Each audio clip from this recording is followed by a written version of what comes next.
एक गरीब लकड़हारा और राजकुमारी के अनोखी विवाह की कहानी। नमस्कार दोस्तों, डिवोशनल स्टोरी में आपका स्वागत है। आज की कहानी बहुत ही ज्ञानवर्धक और महत्वपूर्ण होने वाली है, इसलिए इस कहानी को ध्यान से जरूर सुनना दोस्तों। कैसे एक साधारण से लकड़हारे का विवाह राजकुमारी के साथ हुआ। दोस्तों, कहानी बड़ी ही रोचक है और सुनने में बड़ा आनंद आने वाला है।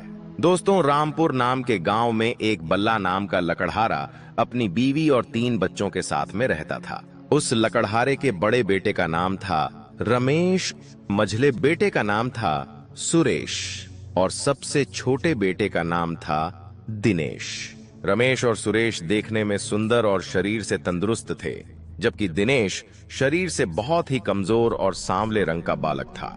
लकड़हारे के घर में लकड़हारे के बड़े बेटे और उसके मझले बेटे की ही चलती थी, क्योंकि वह दोनों सुंदर थे और शरीर से तंदुरुस्त थे। उन दोनों की पसंद का खाना बनता और वह दोनों ही अपने मनपसंद का कपड़ा पहनते थे। लकड़हारा और उसकी पत्नी भी अपने बड़े और मझले बेटे से अधिक प्यार करते थे। लकड़हारे का सबसे छोटा बेटा जो दिनेश था, उसे सूखी रोटी और फटे पुराने कपड़े पहनने के लिए दिए जाते थे, क्योंकि वह सांवले रंग का था। दुबला पतला कमजोर सा था, इसलिए उसे कोई प्यार नहीं करता था। उसने कभी भी अपने माता पिता और भाइयों से कोई शिकायत नहीं किया। वह हमेशा अपने आप में मस्त रहता था। उसके बड़े भाई भी उसका हमेशा मजाक बनाया करते थे, लेकिन इस बात का उसके ऊपर कोई फर्क नहीं पड़ता था। वह अपने दोनों बड़े भाई और माता पिता को बहुत प्यार करता था, उनका बहुत सम्मान करता था। लकड़हारा जंगल से लकड़ी काट कर लाता और बाजार में बेच देता। इसी तरह से उसके घर परिवार का खर्चा बड़ी अच्छी तरह से चल रहा था। एक दिन की बात है कि बल्ला नाम का लकड़हारा बहुत बीमार पड़ गया। बल्ला की बीमारी के कारण जंगल से लकड़ियां लाना और बाजार में बेचने का काम बंद हो चुका था। घर में जो भी पैसा रखा था धीरे सब समाप्त हो गया। एक दिन लकड़हारे की पत्नी ने अपने सबसे बड़े बेटे रमेश को बुलाया और कहा कि बेटा, तुम्हारे पिता की तबीयत खराब होने के कारण घर का खर्चा भी ठीक से नहीं चल पाता है, इसलिए अब तुम्हें जंगल में जाकर लकड़ियां काट करके बाजार में बेचना होगा, जिससे घर का खर्चा चलता रहे और तुम्हारे पिता का इलाज भी होता रहे। माँ ने अपने बेटे से कहा कि मुझे पूरा विश्वास है कि इस मुसीबत की घड़ी में तुम अपने परिवार का साथ दोगे। लकड़हारे की पत्नी ने रमेश को खूब अच्छा भोजन बना करके खिलाया और रास्ते के लिए पूरी सब्जी बना करके बांध दिया और साथ ही में एक कमंडल दूध भर कर दिया। माँ ने अपने बेटे को कुल्हाड़ी देते हुए कहा कि बेटा, जब तुम्हें जंगल में भूख लगेगी तो तुम पूरी सब्जी खा लेना और ऊपर से मीठा दूध पी लेना। इस तरह से लकड़हारे का बेटा, जो बड़ा बेटा था रमेश, जंगल में लकड़ियां काटने के लिए घर से निकल पड़ा। वह अभी कुछ ही दूर चला था कि रास्ते में एक बुढ़िया जो बहुत ही दुबली पतली थी, उसने रमेश को रोकते हुए कहा कि बेटा, मुझे बहुत जोरों की भूख लगी है। मैं कई दिनों से भूखी हूँ। तुम्हारे थैले में पूड़ी और सब्जी है और कमंडल में मीठा दूध है। बेटा, मुझ पर दया करके थोड़ा सा खाना खिला दो और मीठा दूध पिला दो। यदि तुम मेरी मदद करोगे तो भगवान भी तुम्हारी मदद करेगा। बुढ़िया के मुंह से इस तरह की बात सुनते ही बड़ी बड़ी आंखें बनाते हुए रमेश बुढ़िया से कहने लगा कि बुढ़िया, तुम तो बहुत चालाक हो। मैं अपना भोजन तुमको खिला दूंगा तो मैं क्या खाऊंगा? चल हट जा हमारे रास्ते से और जाने दे मुझको। तू मरती है तो मर जा, मुझसे क्या लेना देना। रमेश की बात सुनकर बुढ़िया को बड़ा दुख हुआ। रमेश वहां से सीधा जंगल में पहुंचा, दूध का कमंडल और भोजन का थैला उठाकर जमीन पर रख दिया और एक सूखे पेड़ की तलाश कर उसे काटने लगा। अभी उसने 2-4 कुल्हाड़ी ही चलाई थी, तभी झटके से कुल्हाड़ी उछल करके उसके हाथ पर लग गई। रमेश के हाथ से खून की धारा बहने लगी। दर्द के मारे वह चिल्लाने लगा, लेकिन उस जंगल में कोई उसकी मदद करने वाला नहीं था। किसी तरह से वह अपने घर को वापस लौट आया। माँ बेटे को देखते ही कहने लगी कि हाय, मेरे बेटे को क्या हो गया। उसने रमेश की मरहम पट्टी किया और अपने दूसरे बेटे सुरेश को बुलाकर कहा, बेटा, पिताजी तुम्हारे बीमार है और तुम्हारा बड़ा भाई जख्मी हालत में पड़ा हुआ है। अब ऐसे में जंगल से लकड़ियां तुम्हें लाना होगा। मुझे पूरा विश्वास है कि इस कठिन समय में तुम अपने परिवार का साथ दोगे। इस तरह से माँ ने अपने दूसरे बेटे सुरेश को अच्छा भोजन बना करके खिलाया और फिर जंगल में खाने के लिए उसके थैले में पूरी सब्जी बांध दिया और साथ ही में कमंडल में मीठा दूध भर दिया। लकड़हारे की पत्नी ने सुरेश के माथे पर हाथ फेरते हुए कहा कि बेटा, जल्दी से जंगल से लकड़ियां काट करके उन्हें बाजार में बेच करके आना। सुरेश ने अपने कंधे पर कुल्हाड़ी रखी, हाथ में खाने का थैला लिया और निकल पड़ा जंगल में लकड़ियां काटने के लिए। अभी वह जंगल के किनारे ही पहुंचा था कि तभी वही बुढ़िया उसको भी मिल गई। उस बुढ़िया ने सुरेश को देखते ही कहा कि बेटा, मैं कई दिनों से भूखी हूँ, भूख के मारे मेरे प्राण जा रहे हैं। तुम दया करके अपने थैले से मुझे थोड़ा सा खाना खिला दो और तुम्हारे कमंडल में जो मीठा दूध है उसमें से थोड़ा सा पिला दो। बेटा, भूख और प्यास के कारण मेरा प्राण जा रहा है और भूखे प्यासे को खाना खिलाना और पानी पिलाना यह तो बहुत धर्म का काम होता है। यदि तुम मुझ गरीब बुढ़िया पर रहम करोगे तो भगवान तुम्हारी मदद करेगा। बुढ़िया की बात सुनते ही सुरेश ने डांटते हुए कहा कि चल हट जा हमारे रास्ते से। भूख प्यास से मरती है तो इसी समय मर जा। कौन सी तू हमारे रिश्तेदार और सगी लगती है जो मैं तुम्हें खाना खिलाऊं और दूध पिलाऊं? तुम जैसे नाटक करने वाले लोगों को हराम में मांगते हुए मैंने कई लोगों को देखा है। इस तरह से अभद्र बातों का प्रयोग करते हुए सुरेश वहां से आगे निकल जाता है। बीच जंगल में पहुंचकर एक सूखे पेड़ को देख करके सुरेश अपना खाना और कमंडल जमीन पर रख करके उस सूखे पेड़ पर कुल्हाड़ी चलाने लगता है। अभी उसने 8-10 कुल्हाड़ी ही चलाई थी कि तभी एक कुल्हाड़ी उछलकर उसके पैरों में जा लगी। उसके पैर से खून बहने लगा। दर्द के मारे वह चिल्लाने लगा, लेकिन उस जंगल में उसकी मदद करने वाला कोई भी आदमी मौजूद नहीं था। सुरेश किसी तरह से अपने आप को संभालते हुए घर पहुंचा। लकड़हारा और उसकी पत्नी ने अपने बेटे को देखकर कहा कि हाय, यह क्या हो गया? लकड़हारा कहने लगा कि किस्मत ने कैसा जाल फैलाया है। एक ही समय में मेरे दोनों बेटे और मैं खुद बिस्तर पर पहुंच गया। अब घर का खर्चा कैसे चलेगा? किसी तरह से रात बीती तो जो लकड़हारे का सबसे छोटा बेटा दिनेश था वह अपने माता पिता के पास पहुंचा और कहने लगा कि पिताजी, मैं भी आपका बेटा हूं। इस समय मेरे दोनों भाई जख्मी हालत में हैं और आप बीमार हैं। अब ऐसी स्थिति में आप तीनों से घर का काम नहीं हो पाएगा। यदि आप मुझे इजाजत दे तो मैं जंगल से लकड़ियां काटकर बाजार में बेच आऊं। दिनेश की बात सुनकर उसके माता पिता हंसने लगे और कहने लगे, अरे बेवकूफ, जंगल से लकड़ियां काटकर लाना कोई आसान काम नहीं है। अपने माता पिता के मुख से ऐसी बात सुनकर दिनेश कहने लगा कि पिताजी, मैं शरीर से भले ही कमजोर हूं, लेकिन मुझ में हिम्मत है और मैंने अपने बुजुर्गों से सुना है कि जो हिम्मत करके आगे बढ़ता है भगवान उसकी मदद स्वयं करते हैं। लकड़हारा और उसकी पत्नी कहने लगी कि बेटा, तुम तो बेवकूफी भरी बातें कर रहे हो। तुम्हारे शरीर में तो इतना जोर भी नहीं है कि तुम कुल्हाड़ी ठीक से चला सको और दिमाग में इतनी अकल नहीं है कि तुम बाजार में जाकर लकड़ियां बेच सको। लकड़हारा और उसकी पत्नी ने उसे बहुत समझाया, लेकिन वह अपनी जीत पर अड़ा रहा कि मैं जंगल जाकर लकड़ियां लाऊंगा और उन्हें बाजार में बेचूंगा। उसकी जीत देख करके दिनेश के माता पिता ने कहा कि ठीक है, जा तू भी जंगल जाकर अपनी किस्मत को आजमा कर देख ले और अपने शौक पूरे कर ले। दिनेश जब कुल्हाड़ी लेकर अपनी माँ के पास पहुंचा तो उसे देखते ही लकड़हारे की पत्नी कहने लगी, अरे बेवकूफ, क्यों जिद कर रहा है? जो काम मेरे दोनों बेटे नहीं कर सके वह काम तू क्या करेगा? लकड़हारे की पत्नी ने एक सूखी रोटी और कमंडल में थोड़ा सा पानी देते हुए कहा कि जब तुझे भूख लगे तो इस सूखी रोटी को खाकर पानी पी लेना। इससे ज्यादा तुझे कुछ भी नहीं चाहिए, तेरा पेट इसी में भर जाएगा। माँ ने जहां अपने दोनों बड़े बेटे रमेश और सुरेश के लिए पूरी सब्जी और मीठा दूध देकर जंगल भेजा था, वही दिनेश को एक सूखी रोटी और पानी देकर जंगल भेज दिया।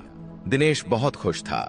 वह एक हाथ में सूखी रोटी और पानी लिए हुआ था और दूसरे हाथ से कंधे पर रखी हुई कुल्हाड़ी को पकड़े चला जा रहा था। उसे कोई चिंता नहीं थी, बस उसके मन में एक ही धुन थी कि उसे लकड़ी काट कर लाना है। अभी दिनेश जंगल के किनारे ही पहुंचा था कि तभी उसे वही बुढ़िया फिर मिल गई जो उसके दोनों बड़े भाइयों को मिली थी।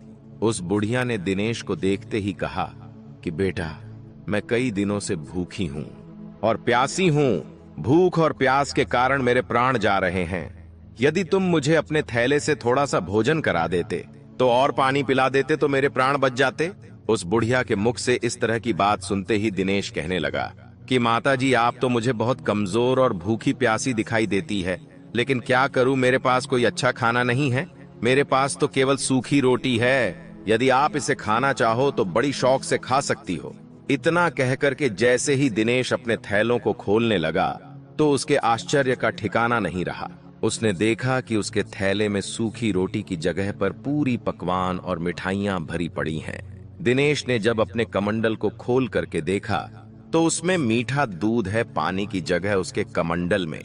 मीठा दूध और सूखी रोटी की जगह उसके थैले में पूरी और पकवान। यह सब देख करके दिनेश आश्चर्यचकित था। वह कहने लगा, कहीं मैं कोई सपना तो नहीं देख रहा हूँ, यह सब कैसे हो गया। दिनेश की बात सुनकर बुढ़िया कहने लगी, बेटा यह सपना नहीं हकीकत है। तुमने मुझ गरीब लाचार बुढ़िया पर दया दिखाई, यह उसी का फल भगवान ने दिया है। तुम्हारी सूखी रोटी पूरी और पकवान बन गए और कमंडर में रखा पानी मीठा दूध बन गया। यह सब उसी की दया का परिणाम है। जो लोग दूसरों का भला करते हैं, भगवान उनका भला जरूर करते हैं। दिनेश उस बुढ़िया को खाना खिला करके जब जंगल की ओर जाने लगा तो बुढ़िया कहने लगी कि बेटा मैं बहुत भूखी थी और तुमने मुझे खाना खिलाया, मैं उस नेकी का तुम्हें बदला देना चाहती हूँ, आओ मेरे साथ। इतना कहकर बुढ़िया दिनेश को साथ में लेकर के चलने लगी। एक पेड़ के पास पहुंचकर बुढ़िया ने कहा कि बेटा जब मैं चली जाऊं तब तुम इस पेड़ को काट देना, तो तुम्हें एक ऐसी चीज मिलेगी जो तुमने इससे पहले कभी नहीं देखी होगी। वह चीज तुम्हारे बहुत काम आएगी और हो सकता है कि इस चीज के कारण तुम्हारी किस्मत बदल जाए। इतना कहकर वह बुढ़िया वहां से चली गई। दिनेश बहुत खुश था। जब वह बुढ़िया दिनेश की नजरों से ओझल हो गई तो उसने कुल्हाड़ी को दोनों हाथों से पकड़ा और उस पेड़ पर जोर जोर से वार करने लगा। वह दुबला पतला कमजोर सा सांवला रंग का लड़का, अभी उसकी उम्र ही क्या थी, लेकिन उसने हिम्मत नहीं हारी। वह जोर जोर से पेड़ पर कुल्हाड़ी चलाता रहा। आखिर में वह पेड़ कटकर जमीन पर गिर गया। दिनेश के आश्चर्य का ठिकाना नहीं था। वह देखकर हैरान था। उसने देखा कि इस पेड़ के तने में एक सुंदर सी चिड़िया बैठी है जिसके पंख सोने के थे, जो पूरी तरह से सोने की थी। दिनेश ने उस चिड़िया को देखकर कहा कि यदि मैं इसे बाजार में बेच दूं तो इससे बहुत सारे पैसे मिलेंगे। इससे तो सच में हमारी किस्मत बदल जाएगी और हम अमीर हो जाएंगे। हमारे माँ बाप को जंगल से लकड़ियां काट करके बेचना नहीं पड़ेगा। और यही विचार कर दिनेश ने उस सोने की चिड़िया को उठा लिया और उसे बेचने के लिए शहर जाने लगा। लेकिन शहर वहां से काफी दूर था। दिनेश के शहर पहुंचते पहुंचते अंधेरा हो चुका था। वहां की सारी दुकानें बंद हो चुकी थीं।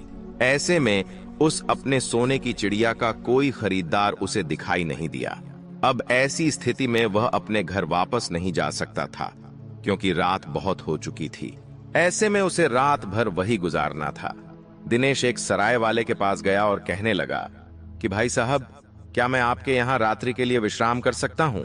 आपका जो भी किराया बनेगा वह मैं चुका दूंगा, क्योंकि मुझे सुबह यहाँ की बाजार देखनी है। दिनेश की बात सुनकर के सराय वाले ने कहा कि यह सराय मैंने इसीलिए बनवा रखी है कि तुम जैसे मुसाफिर आए और यहाँ पर विश्राम करें।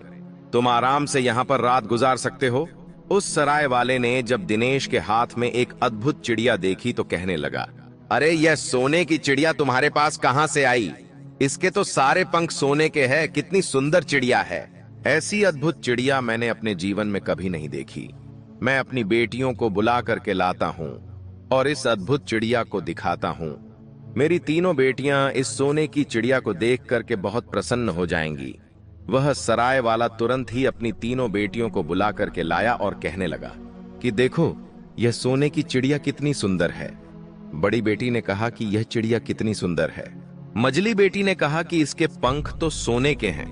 और सबसे छोटी बेटी ने कहा दिनेश से कि तुम बड़े किस्मत वाले हो जो ऐसी अद्भुत चिड़िया तुम्हारे पास है जो पूरी तरह से सोने की है।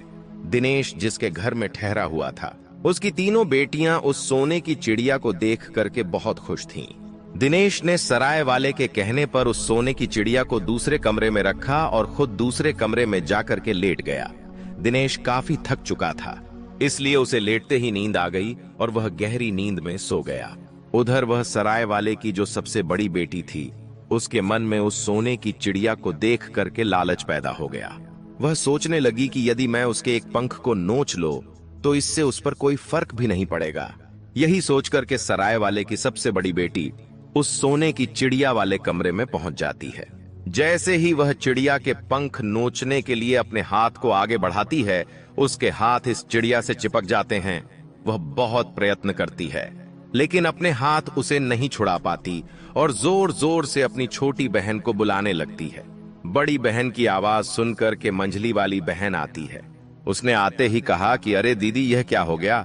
बड़ी बहन ने कहा कि तुम देखती नहीं कि मेरे हाथ इस चिड़िया से चिपके हैं, जल्दी से मेरे हाथ इस चिड़िया से छुड़ाओ। जैसे ही वह हाथ छुड़ाने के लिए उस चिड़िया को हाथ लगाती है, वैसे ही उसके हाथ भी उसे चिपक जाते हैं। अब क्या उन दोनों बहनों के हाथ उस सोने की चिड़िया से चिपक जाते हैं और वह दोनों अपनी छोटी बहन को आवाज देने लगती हैं। उन दोनों की आवाज सुनकर उसकी छोटी वाली जो बहन थी वह आती है और वह भी जैसे अपनी दोनों बहनों को हाथ छुड़ाने के लिए आगे हाथ बढ़ाती है, उसके भी हाथ उस सोने की चिड़िया से चिपक जाते हैं। रात भर उन तीनों बहनों के हाथ उस सोने की चिड़िया से चिपके रहे और वह रात भर रोती रही। सुबह होते ही दिनेश जैसे ही चिड़िया के पास पहुंचा, वहां का नजारा देख करके वह दंग रह गया।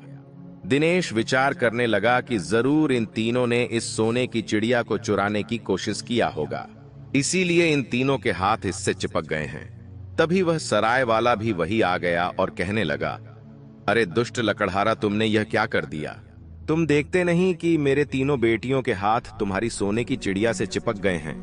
दिनेश कहने लगा कि इसमें मैंने कुछ नहीं किया है, जो भी किया है वह तुम्हारी तीनों बेटियों ने मिलकर किया है। जरूर इन्होंने इस सोने की चिड़िया को चुराने का प्रयास किया होगा, इसीलिए इनको इनकी करनी का फल मिला है। इसमें मेरी कोई गलती नहीं है, मुझे तो अपनी चिड़िया लेकर के जाना है। और इतना कहकर के दिनेश अपनी चिड़िया को लेकर के वहां से चल पड़ा।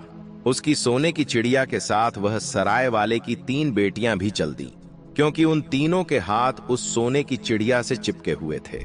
ऐसे में वह सराय वाला भी कुछ नहीं कर पा रहा था। उनकी तीनों बेटियां अपने बाप की ओर देखे जा रही थीं और रोए जा रही थीं, लेकिन वह बेबस था, कुछ भी नहीं कर पा रहा था। जब दिनेश वहां से कुछ दूर शहर के बाहर निकला, तभी एक बूढ़े आदमी की नजर उन पर पड़ गई।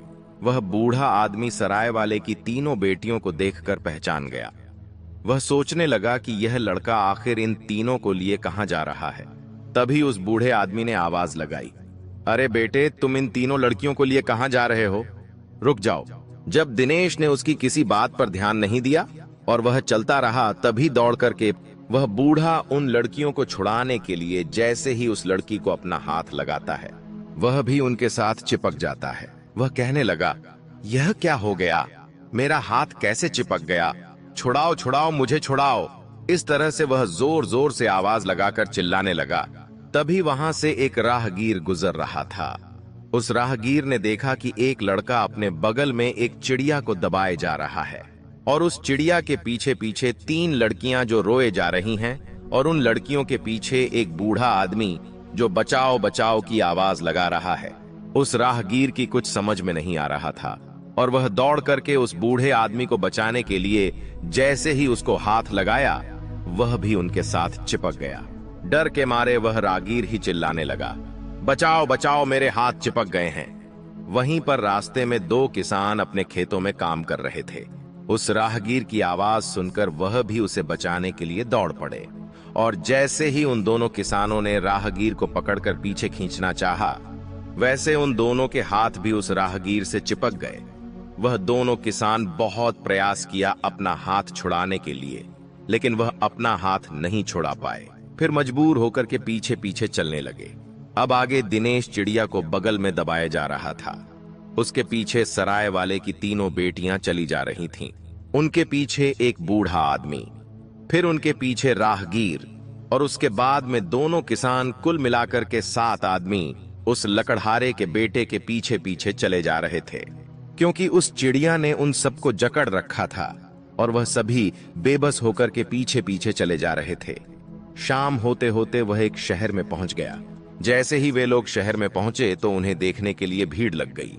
लोग अपनी छतों से और सामने से चारों तरफ से उन्हें देखे जा रहे थे। ऐसा नजारा किसी ने पहले नहीं देखा था।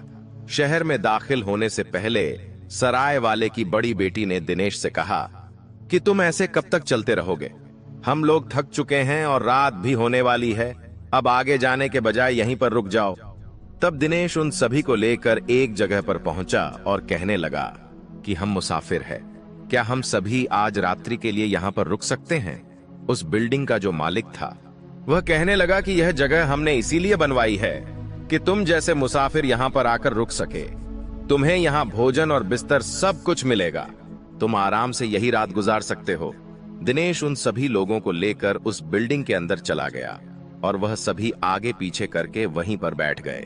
उन सभी को देखकर उस बिल्डिंग का जो मालिक था वह कहने लगा कि तुम्हारा यह काफिला तो बड़ा अनोखा है। ऐसा लगता है कि तुम यहाँ अपनी किस्मत आजमाने और राजकुमारी को हंसाने के लिए यहाँ पर आए हो। उसकी बात सुनकर दिनेश कहने लगा कि राजकुमारी को हंसाने भू, इसका क्या मतलब है? मैं कुछ समझा नहीं, मुझे साफ साफ बताओ। दिनेश की बात सुनकर जो बिल्डिंग का मालिक था वह कहने लगा कि हमारे राजा की जो बेटी है वह हमेशा उदास और गुम रहती है। उसके चेहरे पर आज तक किसी ने मुस्कान नहीं देखी है। राजवैद्य ने कहा है, राजा से यदि ऐसी स्थिति रही तो राजकुमारी बीमार पड़ सकती है और धीरे धीरे उसकी जान भी जा सकती है। इसीलिए राजा ने यह घोषणा करवा दी है कि जो भी व्यक्ति राजकुमारी को हंसा देगा उसके साथ राजकुमारी का विवाह कर दिया जाएगा। जब से राजा ने यह घोषणा करवाई है तब से कई लोग अपनी किस्मत आजमाने के लिए आ चुके हैं, लेकिन कोई व्यक्ति आज तक सफल नहीं हो सका जो राजकुमारी को हंसा सके। दिनेश उस बिल्डिंग के मालिक की बात सुनकर के रात भर बेचैन रहा। वह सोचता रहा कि मेरे साथ तो अनोखा काफिला है, हो सकता है इसे देखकर राजकुमारी हंस पड़े और मेरा राजकुमारी के साथ विवाह हो जाए और मेरी किस्मत ही बदल जाए। यही विचार करके वे रात भर करवट बदलता रहा और सुबह होते ही उसने अपनी सोने की चिड़िया को बगल में दबाया और उस काफिले को साथ में लेकर के राजमहल की ओर चल पड़ा। अब सातों आदमी सोने की चिड़िया से चिपके दिनेश के पीछे पीछे चले जा रहे थे। जैसे ही दिनेश राजमहल के मुख्य दरवाजे पर पहुंचा, पहरेदार ने देखते ही कहा कि वाह भाई, तुम्हारा यह काफिला तो बहुत ही अद्भुत है। इसे देखकर लोग लोटपोट हो जाएंगे और मैं जान गया हूं कि तुम यहाँ पर क्यों आए हो। तुम्हारे काफिले को देखते ही लोग हंस हंस कर लौटने लगेंगे। मैं अभी तुम्हें राजा के पास ले चलता हूँ। पहरेदार ने पहुंचकर राजा को सारी बात बताई। राजा ने तुरंत ही दिनेश को दरबार में पेश करने का हुक्म दे दिया। अब क्या था, दिनेश और उसका काफिला राजा के दरबार में हाजिर हो चुका था। पहुंचते ही दिनेश ने राजा से कहा कि महाराज, मैंने आपकी घोषणा सुनी है और इसीलिए मैं अपनी किस्मत आजमाने के लिए आया हूँ। यदि आप आज्ञा दे तो मैं राजकुमारी को हंसाने का पूरा प्रयास करूंगा और मुझे विश्वास भी है कि राजकुमारी को हंसी जरूर आ जाएगी। राजा ने जब दिनेश के काफिले को देखा तो कहा, वाह, बहुत खूब, तुम्हारा काफिला तो बहुत ही अद्भुत है। राजा ने कहा कि एक लड़के के बगल में एक सोने की चिड़िया और उसी से चिपके हुए 7 आदमी, यह तो हंसी नहीं ठाके लगाने वाली बात है। यही विचार कर राजा ने तुरंत राजकुमारी को दरबार में बुलाया। राजकुमारी जब दरबार में पहुंची तो बहुत ही उदास गुमसुम थी, लेकिन जैसे ही उसकी नजर दिनेश पर पड़ी और उसके बगल में एक सोने की चिड़िया और उसी से चिपके हुए 7 आदमी, यह दृश्य देख करके राजकुमारी ने हंसी नहीं रोक पाई और हंसते हंसते लौटपोट हो गई। ठहाके लगाकर जोर जोर से हंसने लगी। राजकुमारी इससे पहले कभी नहीं हंसी थी इतना जोर से, इसलिए राजकुमारी को देख करके सारा दरबार हंसने लगा। राजकुमारी को हंसते हुए देखकर राजा बहुत खुश था। राजकुमारी के ठहाके से सोने की चिड़िया से चिपके हुए लोग धीरे धीरे आजाद होने लगे। तभी दिनेश ने उस सोने की चिड़िया को सराय वाले की सबसे बड़ी बेटी को दिया और कहा कि अब यह सोने की चिड़िया तुम्हारी है, तुम इसे अपने घर ले जा सकती हो। बूढ़ा आदमी, राहगीर और दोनों किसान सब अपने अपने घर चले गए, लेकिन दिनेश अभी भी राजा के दरबार में खड़ा हुआ था और सोच रहा था कि राजा अपनी घोषणा के अनुसार राजकुमारी का विवाह उसके साथ कर दे। लेकिन दोस्तों, राजा की नीयत बदल चुकी थी। राजा सोच रहा था कि इसने राजकुमारी को हंसाया तो ठीक है, लेकिन एक मामूली लड़के से साथ राजकुमारी का विवाह कैसे कर दूं? राजा किसी भी सूरत में उस मामूली लड़के को अपना दामाद नहीं बनाना चाहता था। अब राजा ने एक उपाय सोचा जिससे राजकुमारी का विवाह दिनेश से ना हो सके, और उधर दिनेश राजकुमारी के साथ विवाह करने के लिए बिल्कुल उतावला हो रहा था। दिनेश ज्यादा देर तक इंतजार नहीं कर सका, उसके सब्र का बांध टूट चुका था। उसने राजा से कहा कि महाराज, मैंने आपकी शर्त पूरी कर दी है, अब आप भी अपनी शर्त के अनुसार राजकुमारी का विवाह हमारे साथ कर दीजिए। दिनेश की बात सुनकर राजा ने कहा कि तुम अब भी हमारी बेटी के लायक नहीं हो, पहले उसके लायक बनो, तब हमसे आकर के मिलना। राजा की बात सुनकर दिनेश ने कहा कि महाराज, अब आप मुझसे क्या चाहते हैं? राजा ने कहा कि तुम एक ऐसे आदमी को ढूंढ करके लाओ जो 100 मन दूध एक साथ में पी जाए। राजा की बात सुनकर दिनेश बहुत परेशान था। वह सोच रहा था कि अब ऐसा आदमी मैं कहां से ढूंढ कर लाऊं। यही विचार करते करते वह उसी जंगल में जाकर पहुंच गया जहां पहले उसे वह बुढ़िया मिली थी, जिसे उसने खाना खिलाया था। दिनेश सोचने लगा कि मैं उसी से अपनी समस्या कहूं, हो सकता है वह कोई समाधान निकाल दे। यही विचार कर दिनेश उस पेड़ के पास पहुंच गया जहां उसे सोने की चिड़िया मिली थी। दिनेश ने देखा कि वहां वह बुढ़िया बैठी रो रही है। दिनेश ने उस बुढ़िया को रोते हुए देखा तो पूछने लगा कि माताजी, तुम क्यों रो रही हो? बुढ़िया ने कहा कि तुम बड़े नेक आदमी हो, इसीलिए मैं तुमसे बता रही हूं। मेरे बेटे को बहुत प्यास लगी है, उसने मटका भर पानी पी लिया है, लेकिन फिर भी उसकी प्यास नहीं बुझी है। यदि कहीं उसे 100 मन दूध मिल जाता तो उसे पीकर अपनी प्यास बुझा लेता, लेकिन इतना दूध कहां मिलेगा और कहां से आएगा? कौन उसे 100 मन दूध पिलाए? इतना सुनकर दिनेश बहुत प्रसन्न हो गया। दिनेश बुढ़िया के बेटे के पास पहुंचकर कहने लगा, भाई तुम मेरे साथ चलो, मैं तुम्हें दूध पिलवाऊंगा। तुम जितना दूध पी सकते हो उतना पी लेना।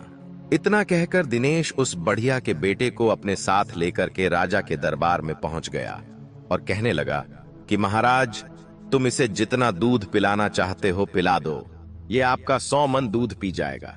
राजा ने उस नाटे कद काठी आदमी को देखकर कहा कि यह आदमी देखने में तो बहुत छोटा है, यह कैसे इतना सारा दूध पी लेगा? दिनेश ने कहा कि महाराज, आप इसकी चिंता बिल्कुल मत करिए, आप दूध का इंतजाम करवाइए। राजा की आज्ञा से दूध मंगवाया गया और उस छोटे कद के आदमी ने दूध पीना शुरू किया और कुछ ही देर में दूध की सारी बाल्टियां खाली हो चुकी थीं। दरबार के सभी लोग आश्चर्यचकित थे कि इतना छोटा आदमी इतना सारा दूध कैसे पी गया। दिनेश ने बुढ़िया के बेटे को धन्यवाद दिया और उसे विदा कर दिया। फिर दिनेश राजा के पास पहुंचकर कहने लगा, महाराज, मैंने आपकी शर्त पूरी कर दी, अब आप भी अपने वचन के अनुसार राजकुमारी का विवाह मुझसे कर दीजिए। दिनेश की बात सुनकर राजा कहने लगा कि यह तो बड़ा आसान काम था, तुम कोई कठिन काम करके दिखाओ, इसके बाद में राजकुमारी का विवाह तुम्हारे साथ कर दूंगा। इतना कहकर राजा मन में विचार करने लगा कि अब कौन सा कठिन काम बताऊं जो यह कभी ना कर सके। फिर कुछ देर के बाद राजा ने दिनेश से कहा कि तुम एक ऐसे आदमी को ढूंढ कर लाओ जो रोटियों के पहाड़ को खा जाए, इसके बाद मैं तुम्हारा विवाह राजकुमारी के साथ कर दूंगा, और यदि तुम ऐसे आदमी को नहीं ला सके तो दोबारा अपना मुंह मुझे मत दिखाना। इतना कहकर के राजा दरबार से उठकर चला गया। वह सोच रहा था कि यह कोई आसान काम नहीं है, यह काम यह कभी नहीं कर पाएगा। दिनेश बहुत परेशान था। वह सोच रहा था कि राजा ने तो आज नई समस्या खड़ी कर दी। दिनेश ने सोचा कि मुझे वहीं पर जाना चाहिए जहां पर मुझे वह सोने की चिड़िया मिली थी। यही विचार कर दिनेश फिर उसी जगह पर पहुंच गया। दिनेश ने देखा कि वहां पर एक आदमी बैठा हुआ रो रहा था। जब दिनेश ने उससे रोने का कारण पूछा तो उसने कहा कि मैं इस जंगल के सारे फल तोड़ करके खा चुका हूं, लेकिन मेरी भूख शांत नहीं हो रही है। यदि कहीं 400-500 मन खाना मिल जाता तो मेरा पेट भर जाता, लेकिन इतना खाना कहां मिलेगा और कौन ला करके मुझको देगा? दिनेश उसकी बात सुनकर बहुत खुश हुआ और कहने लगा कि तुम मेरे साथ चलो, मैं तुम्हें भोजन करवाता हूं। दिनेश उस भूखे आदमी को लेकर के राजा के दरबार में पहुंच गया और कहा कि महाराज, आप रोटियां बनवाए, यह आदमी बहुत भूखा है, यह रोटियों के पहाड़ को भी खा सकता है। राजा ने राज दरबार के सारे आटे की रोटियां बनवाई, रोटियों का पहाड़ लगा दिया। वह भूखा आदमी इतनी सारी रोटी देख करके खुशी से नाचने लगा। फिर उसने रोटियां खाना शुरू किया और धीरे धीरे एक एक करके उसने सारी रोटियां समाप्त कर दी। दरबार में बैठे हुए सारे लोग आश्चर्यचकित थे। राजा और राजा के दरबार के सभी लोग, राजकुमारी भी हैरान थीं। कितना छोटा आदमी इतनी सारी रोटियां कैसे खा सकता है? उस भूखे आदमी ने कहा कि यदि रोटियां और हो तो लेकर के आओ, अभी थोड़ी सी भूख मुझे और बाकी है। दिनेश उसके पास पहुंचा और धन्यवाद देते हुए कहा कि आज मैं तुम्हारी वजह से राजा की शर्त को पूरी कर पाया हूं। इसके बाद दिनेश राजा के पास पहुंचा और कहा कि महाराज, मैंने आपकी यह तीसरी शर्त भी पूरी कर दी है। अब आप अपने वादे के मुताबिक राजकुमारी का विवाह मेरे साथ कर दीजिए। दिनेश की बात सुनकर राजा ने कहा, लगता है रे तुम बहुत जल्दी में हो, अभी तुम्हें एक काम और करना है। तुम मुझे ऐसा जहाज लाकर के दो जो हवा, पानी और जमीन तीनों पर चलता हो। यदि तुम ऐसा जहाज लाकर के मुझको दोगे तो मैं समझ जाऊंगा कि तुम राजकुमारी के लायक हो। जब तक तुम्हें ऐसा जहाज ना मिले तब तक दोबारा लौटकर हमारे पास मत आना। राजा की बात सुनकर दिनेश वहां से चला गया। राजकुमारी यह सब बातें सुन रही थीं। दिनेश के चले जाने पर राजकुमारी ने राजा से कहा कि पिताजी, यदि किसी के साथ वादा करो तो उसे निभाना चाहिए। आपने उस आदमी के साथ बहुत गलत किया है। राजकुमारी की बात सुनकर राजा कहने लगा कि तुम इस मामले में बिल्कुल चुप रहो।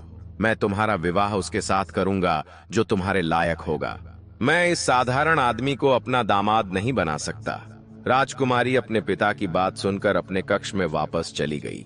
उधर दिनेश बहुत परेशान था। उसे समझ में नहीं आ रहा था कि अब वह क्या करे। राजा की अजीब शर्त वह कैसे पूरी करे। यही सोचते सोचते दिनेश उसी जंगल में जाकर पहुंच गया जहां कभी उसने बुढ़िया को खाना खिलाया था। दिनेश को उदास देखकर वह बुढ़िया पूछने लगी, बेटा क्या बात है, आज तुम बहुत उदास दिखाई दे रहे हो। दिनेश ने सारी बात उस बुढ़िया को बता दी कि उसके साथ क्या क्या हुआ। सोने की चिड़िया का मिलना, राजकुमारी का हंसना। आज सारी बात दिनेश ने कहा कि माता जी, अब राजा ने कहा है कि तुम ऐसा जहाज लेकर के आओ जो पानी, जमीन और आसमान तीनों पर चलता हो। अब ऐसा जहाज मैं कहां से लेकर के आऊं? दिनेश की बात सुनकर बुढ़िया कहने लगी, बेटा मुझे तुम्हारी नेकी याद है जो तुमने मेरे साथ किया था।